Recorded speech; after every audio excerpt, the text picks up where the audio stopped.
నమస్కారం రేషియా టీవీ వార్తలకు స్వాగతం. నా పేరు లక్ష్మి. ప్రేక్షకులకు ఉగాది శుభాకాంక్షలు. వార్తల్లో ముందుగా హెడ్లైన్స్.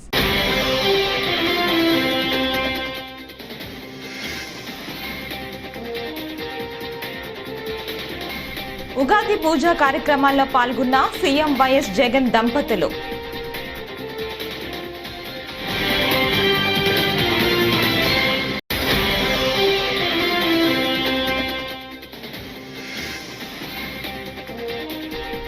వాలంటీర్ వ్యవస్థను కొనసాగిస్తాం, గౌరవ వేతనాన్ని 10,000కు పెంచుతామని చంద్రబాబు హామీ.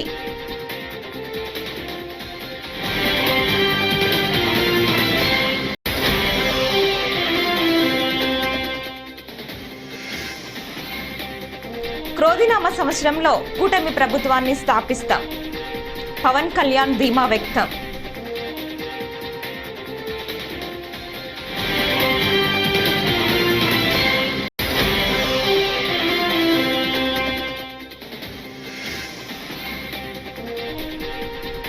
తిరుమలలో ఉగాది వేడుకలు, ముస్తాబైన శ్రీవారి సన్నిధి.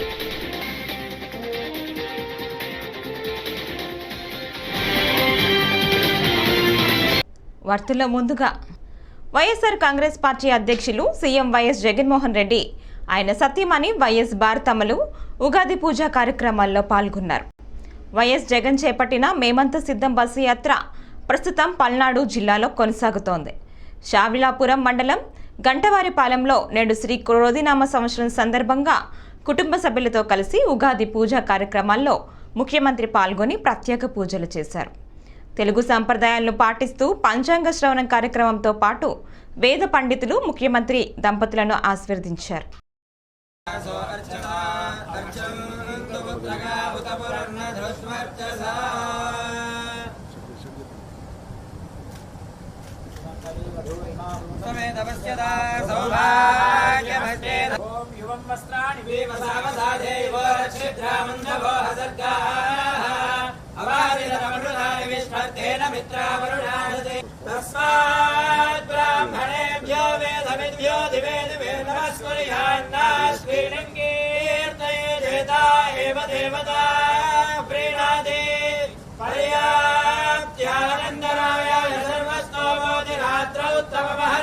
सर्वस्याप्त्यै सर्वस्य जित्यै सर्वमेव तेनाप्ति श्रीनिवास कुलदैवतन्नः श्री श्रीनिवास परमागतिर्नः पत्राब्जे भाग्यलक्ष्मीः करदलकमले सर्वदा धारलक्ष्मीः स्वातन्त्र्यात्मं वंशाभिवृद्धिरस्ति भवन्तः श्रीमन्तो महान्तोन गृह्णन्तु श्रीमन्तो महान्तोन गृह्णन्तु यजमानस्य पुनः पुनः अधिकार योग्यता सिद्धिरस्ति भवन्तः श्रीमन्तो महान्तोन गृह्णन्तु पुनः पुनः राज्याधिकार योग्यता सिद्धिरस्ति भवन्तः श्रीमन्तो महान्तोन गृह्णन्तु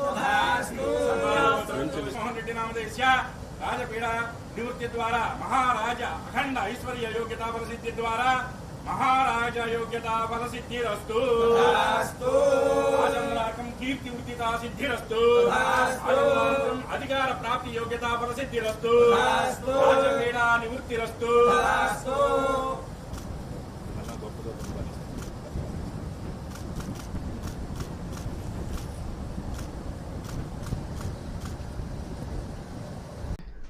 జనసేన అధినేత పవన్ కళ్యాణ్ ఉగాది వేడుకల్లో పాల్గొన్నారు. కాకినాడ జిల్లా పిఠాపురం నియోజకవర్గం చ్రేబోలులో నిర్వహించిన ఉత్సవాలకు సోదరుడు నాగబాబు, తేదేపా నేత మాజీ ఎమ్మెల్యే వర్మ, జనసేన నేతలతో కలిసి హాజరయ్యారు. పవన్కు వేద పండితులు ఆశీర్వచనం అందించారు. అనంతరం పవన్ కళ్యాణ్ మాట్లాడుతూ ప్రజలంతా బాగుండాలని మనస్ఫూర్తిగా కోరుకుంటున్నట్లు చెప్పారు. పిఠాపురం నుంచే విజయకేతనం ఎగరవేయబోతున్నామని, క్రోధినామ సంవత్సరంలో కూటమి ప్రభుత్వాన్ని స్థాపిస్తున్నామన్నారు.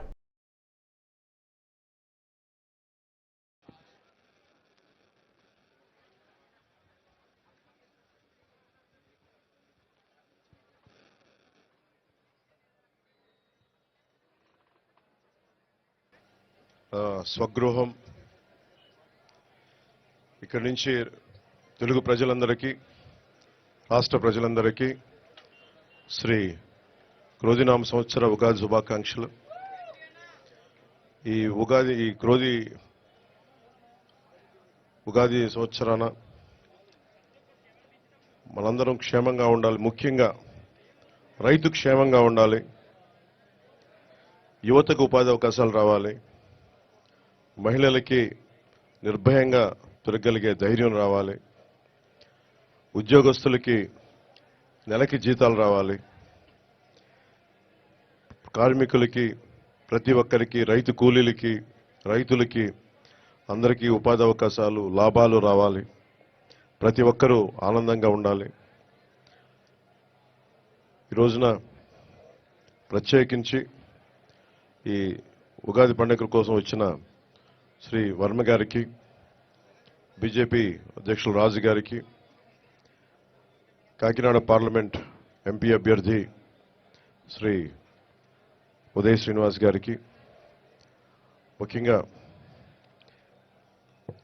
పిఠాపురంలో నేను పోటీ చేయాలి అని చెప్పి ఒక 2 సంవత్సరాల ముందు ఆయన ఆకాంక్షను వెలబుచ్చి ఓడూరి నాగేశ్వర గారి దంపతులకి ప్రత్యేకించి హృదయపూర్వక ధన్యవాదాలు. మనస్ఫూర్తిగా ఒక నియోజకవర్గం నుంచి ఇంతమంది కోరుకుంటారు ఇక్కడికి రావాలని అంటే, నాకు ఆ రోజున పిఠాపురం ప్రజల తాలూకు గొంతుని, ఆకాంక్షని ఆ తల్లి ఓడూరి నాగేశ్వరరావు గారి దంపతుల ద్వారా నా దృష్టికి తీసుకొచ్చింది. అలాగే వారి 3 పిల్లలు, ముఖ్యంగా కిషోర్ మంగళగిరి నియోజకవర్గ ఆఫీస్కి వచ్చి తెలుగుదేశం పార్టీ అధికారంలోకి వచ్చిన తర్వాత వాలంటీర్లను తొలగించబోమని టీడీపీ అధినేత చంద్రబాబు చెబుతున్న సంగతి తెలిసిందే.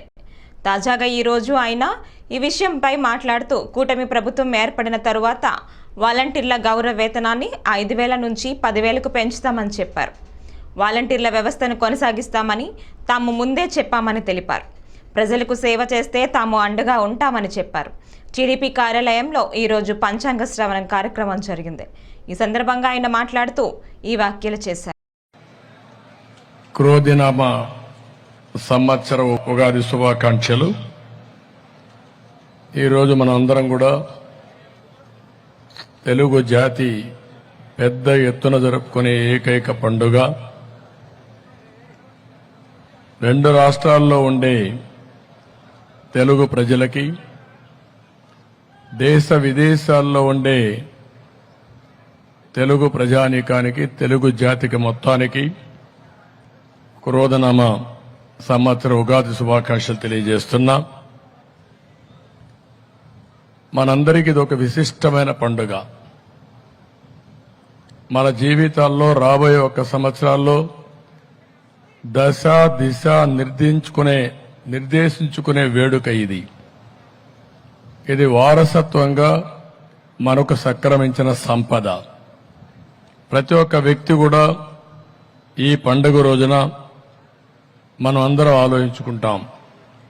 జనవరి 1వ తారీఖున మనకు ఇంగ్లీష్ క్యాలెండర్ ప్రకారం న్యూ ఇయర్ వచ్చిన తెలుగు జాతికి నూతన సంవత్సరం ప్రారంభం ఈ రోజే.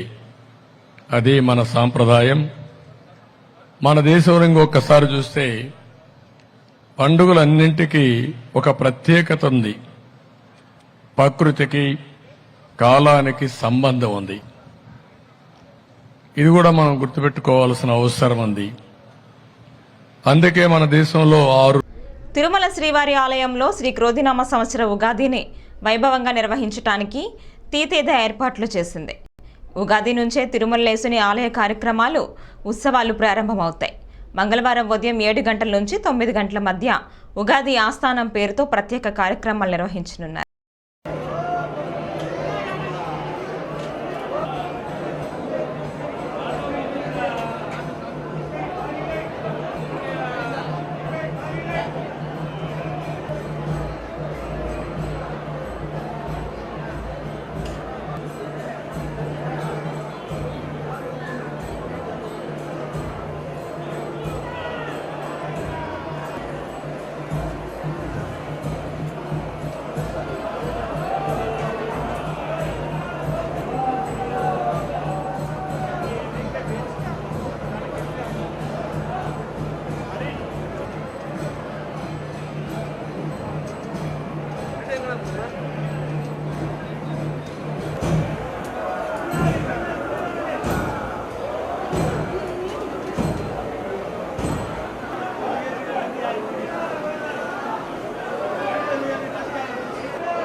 తెలుగు ప్రజల సంస్కృతి సంప్రదాయాలకు ప్రతీక ఉగాది అని రాష్ట్ర ప్రభుత్వ ప్రత్యేక ప్రధాన కార్యదర్శి డాక్టర్ రజత్ భార్గవ అన్నారు. శ్రీ క్రోధినామ సంవత్సరంలో ప్రజలందరూ సుఖ సంతోషాలతో జీవించాలని, అన్ని విధాల పురోగతి సాధించాలని, అంతా శుభమే జరగాలని కోరుకుంటున్నట్లు తెలిపారు. మంగళవారం ఎన్టీఆర్ జిల్లా కలెక్టరేట్ శ్రీ పింగళి వెంకయ్య సమావేశ మందిరంలో ఉగాది వేడుకలలో ఆయన పాల్గొన్నారు.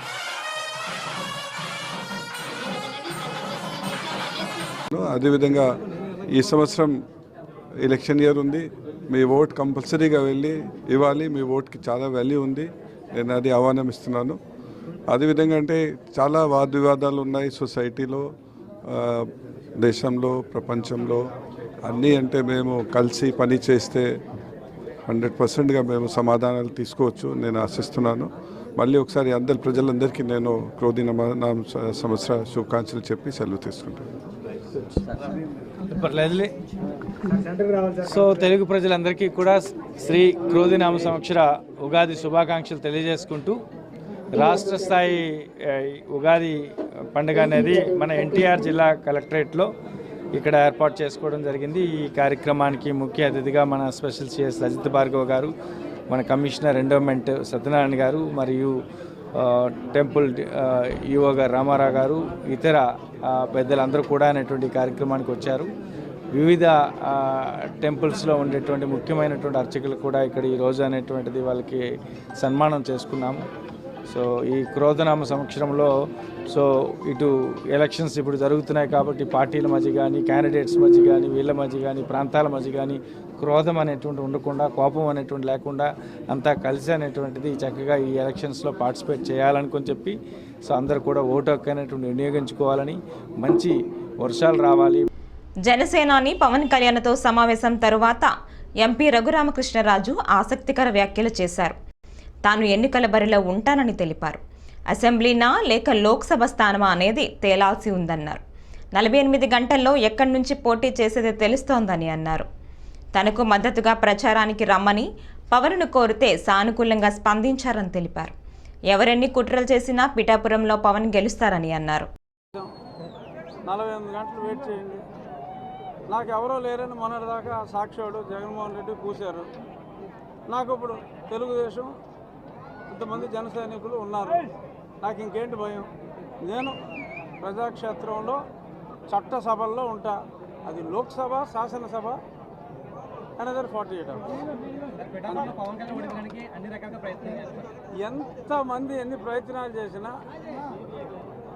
28% అంటే 65,000 పైగా మెజారిటీతో ఆయన నెగ్గుతారు. అది ఖాయం. ఎన్ని ప్రయత్నాలు చేసినా జగన్మోహన్ రెడ్డి వచ్చి ఇక్కడ బస్సు వేసుకుని ఇక్కడ కూర్చున్నా 65,000 మినిమమ్. ఆ పైన మీ అందరూ సహకారం.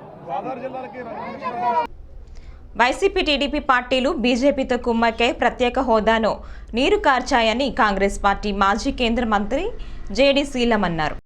ఈ సందర్భంగా ఆయన అద్దంకి మండలం అద్దంకిలో ఏర్పాటు చేసిన మీడియా సమావేశంలో మాట్లాడుతూ, మణిపూర్లో క్రైస్తవులపై మరణకాండ జరిగితే వైసీపీ, టీడీపీ పార్టీలు ఎందుకు ప్రశ్నించలేదని అన్నారు. రాజ్యాంగాన్ని మారుస్తానన్న బీజేపీతో పొత్తు ఎలా పెట్టుకుంటారని అన్నారు. అంటారు భయపడి చేరేళ్లే ఆంధ్రప్రదేశ్ ఈ జగన్ పోవాలి, అందుకని మేము ఏదో తప్పనిసరి అయిందని. మరి పార్లమెంట్లో ఎందుకు మాట్లాడలేదు మీరు? పార్లమెంట్లో ఎవరన్నా నోరు నొక్కారా? అంత భయం ఎందుకు? పార్లమెంట్లో దళితుల గురించి మాట్లాడారా? దళితుల మీద జరుగుతున్న అన్యాయాల గురించి మాట్లాడారా? రైతులకు వ్యతిరేకంగా 3 మరి చట్టాలు తెస్తే ఈ బీజేపీకి వైసీపీ ఎంపీలు, తెలుగుదేశం ఎంపీలు ఎందుకు ఇచ్చారు మద్దతు? మణిపూర్లో చర్చ జరుగుతూ ఉంటే ఎందుకు నోరు విప్పలేదు మీరు? ఇది ప్రజలు అడుగుతూ ఉన్నారు. మీరు కేవలం మీకున్నటువంటి పరపతితో ఆ విషయాలన్నీ ప్రక్కన పెట్టాలని చూస్తే బీసీలు, ఎస్సీలు, క్రైస్తవులు, మైనారిటీలు ఆలోచన పరులు కాదని మీరు అనుకుంటే తప్పు. కాంగ్రెస్ వాళ్ళ తరఫున నిలబడుతుంది, రైతుల తరఫున నిలబడుతుంది. మూడోది పోలవరం. శ్రీకాళహస్తీశ్వర స్వామివారి ఆలయంలో మంగళవారం క్రోధినామ నూతన సంవత్సర ఉగాది సందర్భంగా ఆలయానికి భారీ ఎత్తున భక్తులు తరలివచ్చారు. ఈ సందర్భంగా ఆలయ చైర్మన్ అంజూరు తారక శ్రీనివాసులు, ఈవో నాగేశ్వరరావు భక్తులకు ఉగాది పచ్చడి పంపిణీ చేశారు. ఈ కార్యక్రమంలో ఆలయ అధికారులు, అర్చకులు, భక్తులు, ఆలయ సిబ్బంది పెద్ద ఎత్తున పాల్గొన్నారు.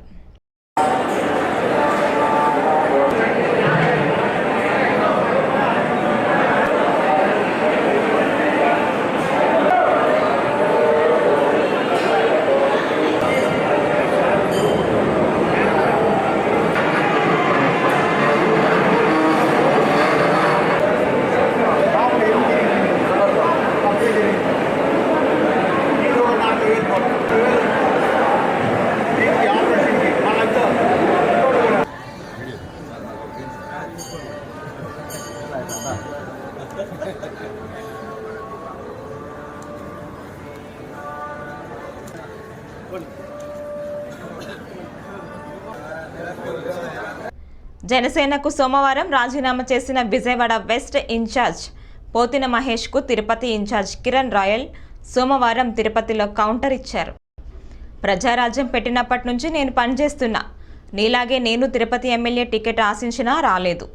అయినా నీలాగే ఎవరిని విమర్శించలేదు. వైసీపీ ఇచ్చిన స్క్రిప్ట్ను మహేష్ చదివారు. ఇష్టరీతిన మాట్లాడిన ఆయన పవన్ కళ్యాణ్కి క్షమాపణ చెప్పాలని ఆయన డిమాండ్ చేశారు. ఇవన్నీ చూస్తున్నాం మనం. యాక్చువల్లీ నేను ప్రెస్ మీట్ పెట్టాల్సిన దాని మీద నేను అందుబాటులో లేను, వేరే ఊర్లో ఉన్నా కాబట్టి వీడియో వచ్చేసి పంపించాల్సి వస్తుంది. కాబట్టి మిత్రులు, మీడియా వాళ్ళు, జన సైనికులు క్షమించాలి. ప్రెస్ మీట్ పెట్టినందుకు వీడియో ద్వారా అర్థం చేసుకోవాల్సింది కోరుకుంటూ, మహేష్ గారి 3 ప్రశ్నలు అడుగుతా. ఒకటి, 2019 మీకు సీట్ ఎక్క ముందు మీరు ఎక్కడున్నారు? మీరు 2016లో 17లో జనసేన పార్టీలోకి వచ్చారు. మీకు ఈ రోజు జనసేన పార్టీ లేకపోతే మీకు ఇది చరిష్మెంట్ క్రేజ్ వచ్చేదా? అసలు పవన్ కళ్యాణ్ గారు మీకు ఎంత ప్రియారిటీ ఇచ్చారు, ఎంత వాల్యూ ఇచ్చారు మీకు తెలుసు కదా. ఇవన్నీ కూడా మీరు ఎక్కడి నుంచి వచ్చింది? మీరు గతంలో రాజకీయ నేపథ్యం ఏమి ఉందా? గతంలో ఏం లేదు కదా. జనసేన పార్టీ మనందరికి పునాదులు. మనకందరికీ జనసేన పార్టీ పవన్ కళ్యాణ్ గారు భిక్ష పెట్టారు. ఈ రోజు మన పవన్ కళ్యాణ్ గారు ఏదో వ్యూహాలు, ఆశయాలు ఉన్నాయి కాబట్టి అర్థం చేసుకొని పోవాలి. ఇప్పుడు నేనున్నాను, ఉదాహరణకి ప్రజారాజ్య పార్టీ నుంచి పనిచేస్తున్నా. 2014లో నుంచి జనసేన పార్టీ పెట్టిన రోజు నుంచి ఉన్నాను. మీకన్నా ముందు నుంచే ఉన్నా. నేను ఉన్నా, మొన్నటి ఇన్ఛార్జిగా ఇచ్చారు, తిరుపతిలో పనిచేస్తున్నా. ఏదో సీట్ ఆశించా, రాలేదు. ఎవరు వైసీపీ అతను సీట్ ఇచ్చారు, దాని మీద నేను కొంచెం అలిగున్నా, నచ్చలేదు. ఇష్టం ఉంటే పనిచేస్తా అభ్యర్థికి, లేదంటే పిఠాపురం పోయి పవన్ కళ్యాణ్ గారి పని చేసుకుంటా. అంతేకాని ఎక్కడ కళ్యాణ్ గారి గురించి మాట్లాడను కదా. ఎందుకంటే నిజమైన జనసైనికులు అలా ఉంటారు, పవన్ కళ్యాణ్ గారి మనుషులు అలా ఉంటారు. ఏదో వైసీపీ ఇచ్చిన స్క్రిప్ట్, వైసీపీ పంపించిన 3 పేజీలు మీరు తీసుకుని చదవడము, దాన్ని బీసీ కార్డు పెట్టడం కరెక్ట్ కాదు. మీరు ఏ రోజు కూడా సరే పోతిన మహేష్ ప్రెస్ మీట్ లో ఇంతవరకు నాకు తెలిసి ఇన్ని ప్రెస్ మీట్లలో మీరు ఎప్పుడు కూడా పేజీలు చూసి ప్రెస్ మీట్లు పెట్టలేదు. మొట్టమొదటిసారి 4 పేజీలు చదివి ప్రెస్ మీట్ పెట్టారంటే ఆ పేజీలు ఎక్కడి నుంచి వచ్చాయి, ఆ పేజీల వెనకాల ఎవరున్నారు, ఇవన్నీ కూడా మాట్లాడాల్సిన అవసరం ఉంది. ఒకటే చెప్తున్నా, అన్నాలీజీ ఒకరిని తీసుకొని మీరు గృహప్రవేశం రా అంటే ఇప్పుడు అది సంబంధం కాదు కదా. ఆయన తీసుకొస్తారు, ఆయన ఇష్టం. అది దానివల్ల జనసేన పార్టీకి నష్టం లేదు, నీకు వచ్చే నష్టం లేదు. సబ్జెక్టు మీరు డైవర్ట్ చేయడానికి ప్రయత్నిస్తున్నారు. దీని వెనకాల ఎవరో క్లియర్ గా ప్రజలు తెలిసిపోయింది. ఎందుకంటే మహేష్ గారు కూడా నాకు ఆయన వ్యక్తిగత ఏం లేదు. నేను దక్షిణ కైలాసం ప్రముఖ పుణ్యక్షేత్రం శ్రీకాళహస్తీశ్వర దేవస్థాన ఆలయంలో సోమవారం అమావాస్య సందర్భంగా ఆలయ అలంకార మండపం వద్ద స్వామి అమ్మవారి ఉత్సవ మూర్తులను సుందరంగా వివిధ రకాల పుష్పాలతో సుందరంగా అలంకరించి మంగళ వాయిద్యాలతో మేళతాళాలతో 4 మాడ వీధుల్లో ఊరేగించారు. ఈ కార్యక్రమంలో పాలక మండలి చైర్మన్ అంజూరు శ్రీనివాసులు మరియు భక్తులు పాల్గొన్నారు.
పలు చెడు వ్యసనాలకు బానిసై దొంగతనాలకు పాల్పడుతున్న మల్లెలు దొర అనే నిందితుడిని బుచ్చిరెడ్డిపాలెం పోలీసులు అరెస్టు చేశారు. సోమవారం సమావేశం నిర్వహించారు. డీఎస్పీ వీరాంజనేయుల రెడ్డి ఈ సమావేశంలో విషయాన్ని వెల్లడించారు. ఒంటరిగా ఉన్న మహిళ వద్ద చైన్ స్నాచింగ్ చేసేవాడని తెలిపారు. అతని వద్ద నుంచి దాదాపుగా 12 బంగారు చైర్లు 7 స్కూటీలు స్వాధీనం చేసుకున్నారు.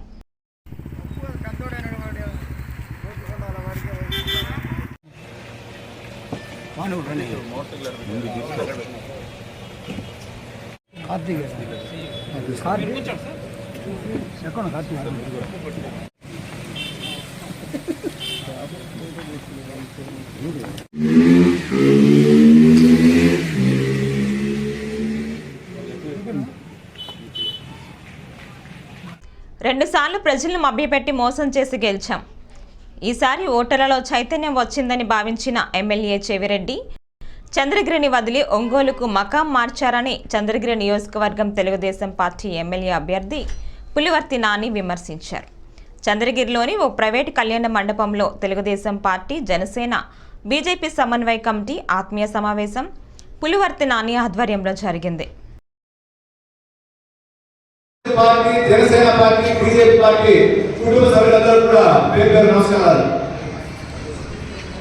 ఈరోజు ఉదయం వేసిన తర్వాత ఏ విధంగా కూర్చోవాలని డిస్కషన్ జరిగింది. అప్పుడు మేము డిసైడ్ అయినాం, ఎన్డీఏ కూటమి అంటే అందరూ కలిసి కూర్చోవాలి, చిన్న పెద్ద లేకుండా అందరూ కలిసి కూర్చోవాలి, రౌండ్ టేబుల్ లాగేసాం. అంటే దీనికి అర్థం ఎన్డీఏ కూటమి అనేది అన్ని పార్టీలు, అన్ని వర్గాలు, అన్ని కులాలు, అన్ని మతాలకు సంబంధించి ఓటిగా పోవాలి. 5,000 ఓటిగా కలిస్తే పీటీలు అవుతానే 7,000 పొందగలుగుతాం. దాని ఆసరాన్ని ఈరోజు మనం ఇక్కడికి స్టార్ట్ చేయాలని ఉద్దేశం జరిగింది. దీన్ని మనం ప్రతి ఒక్కరు కూడా గుర్తించుకొని అందరూ ఒకటే, మనమందరూ ఒకటే. దీనికైతే 100% చంద్రగిరి నియోజకవర్గంలో గెలుస్తాం. ఆనాటి పాలించిన రాయలవారి కోట పైన తెలుగుదేశం జెండా 20 సంవత్సరాల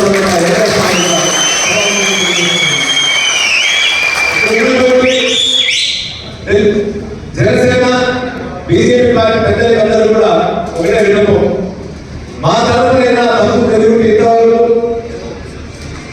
జిల్లా తరఫున కానీ చంద్రగిరి నియోజకవర్గ ఇన్ఛార్జి తరఫున కూడా తెలుగుని మీ అందరినీ ఒకసారి క్షమించాలని కూడా మనస్ఫూర్తిగా కోరుకుంటున్నాం. ఏదైనా అటువంటి వస్తే కూడా ఇప్పుడే మన కుమార్ చెప్పారు, మండల స్థాయి విద్యా వ్యవస్థలో జగన్మోహన్ రెడ్డి హయాంలో రాష్ట్రం నెంబర్ 1 స్థానానికి వచ్చిందని రాష్ట్ర పౌర సరఫరాల శాఖ మంత్రి కారుమూరి వెంకట నాగేశ్వరరావు అన్నారు. మంగళవారం తణుకు ఆర్టీసీ బస్టాండ్ ఎదురుగా ఆటో డ్రైవర్లు యూనియన్ నాయకులతో ఏర్పాటు చేసిన ఆత్మీయ సమావేశంలో మంత్రి పాల్గొని మాట్లాడారు. చంద్రబాబు హయాంలో 15వ స్థానానికి వెళ్లిన రాష్ట్రం జగన్మోహన్ రెడ్డి సారథ్యంలో 1వ స్థానానికి చేరుకుందని మంత్రి అన్నారు. ఒకటే చెప్తా ఉన్నారు, కార్మికులు బాగుండాలి, కర్షకులు బాగుండాలి, ప్రతి ఒక్కరిలో కూడా కుటుంబాలు బాగుండాలనే ఉద్దేశం మీద బాగా చెప్తాను. ఏదైతే చదువుల్లో విప్లవాన్ని తీసుకొచ్చారు, భారతదేశంలో చదువుల్లో కేరళ నెంబర్ 1. ఇవాళ ఆంధ్ర రాష్ట్రం చంద్రబాబు నాయుడు వెంట 15వ స్థానంలో ఉండేవాడు మన చదువులో. ఇవాళ చదువు నెంబర్ 1లోకి వచ్చింది. ఒక పెద్ద ఆయన ఎస్కోట నియోజకవర్గం నుంచి టీడీపీ ఎమ్మెల్యే టికెట్ ఆశించి భంగపడిన గొంప కృష్ణ ఇటీవల ఇండిపెండెంట్ ఎమ్మెల్యేగా పోటీ చేస్తారని ప్రకటించడం విదితమే. ఈ నేపథ్యంలో ఆయన అధిష్టానంతో జరిగిన చర్చల్లో భాగంగా ఇండిపెండెంట్ ఎమ్మెల్యే అభ్యర్థిగా పోటీ చేయనని అభిమానులు, నాయకులు భవిష్యత్ నియోజకవర్గ అభివృద్ధిని దృష్టిలో ఉంచుకుని రానున్న ఎన్నికల్లో టీడీపీ గెలుపుకు కృషి చేస్తున్నట్లు సోమవారం ఎస్కోట్లో ప్రకటించారు. ఈ ప్రాంత ప్రయోజనాలను దృష్టిలో పెట్టుకుని, అలాగే మాతో పాటు ప్రయాణించినటువంటి క్యాడర్ యొక్క రాజకీయ భవిష్యత్తు, అలాగే రానున్న రోజుల్లో ఈ ప్రాంతంలో ప్రజలకు చేయవలసిన సేవా కార్యక్రమాలు, అభివృద్ధిని దృష్టిలో పెట్టుకుని అధిష్టానం మాకు ఇచ్చిన నిర్ణయం మేరకు మేమందరమీ కూడా పార్టీకి నష్టం జరగకుండా ఇప్పుడున్న పరిస్థితుల్లో ఈ రాష్ట్రానికి తెలుగుదేశం పార్టీ ఎందుకు రావాలి, అలాగే మేము ఇంతకు ముందు అనౌన్స్ చేసినట్టుగా ఇండిపెండెంట్గా వెళ్తే జరిగే నష్ట నివారణ చేయడం కోసం విరివిగా ఈ ప్రాంత ఎస్కోట నియోజకవర్గ ప్రాంత ప్రజల అభివృద్ధిని దృష్టిలో పెట్టుకొని, అలాగే మా కేడర్ యొక్క సేఫ్టీ, సెక్యూరిటీ, రాజకీయ భవిష్యత్తుని దృష్టిలో పెట్టుకొని పార్టీతో కలిసి ప్రయాణం చేయాలని నిర్ణయించుకున్నాం. అధిష్టానం నిర్ణయం, అధిష్టాన ఆదేశాలు, అధిష్టాన రిక్వెస్ట్, మీరు దాన్ని ఏదైనా అనుకోండి, వాళ్ళతో సంప్రదింపుల తర్వాత మేమందరమీ కూడా ఈ ప్రాంతంలో ఎమ్మెల్యే మరి ఎంపీ అభ్యర్థుల గెలుపు కోసం మా సాయశక్తిలో మేము కృషి చేస్తాం. శక్తి వంచన లేకుండా మేము నేను అభ్యర్థిగా అయితే ఏ విధంగా కష్టపడతానో అదే విధంగా నేను మా క్యాడర్ కూడా కష్టపడి రానున్న రోజుల్లో సైకిల్ గుర్తుకు ఓటేసి, అలాగే మా అభిమానులు, నాయకులు, కార్యకర్తలు ఎవరైతే ఉన్నారో ఈ వార్తలు ఇంతటితో సమాప్తం. నమస్కారం.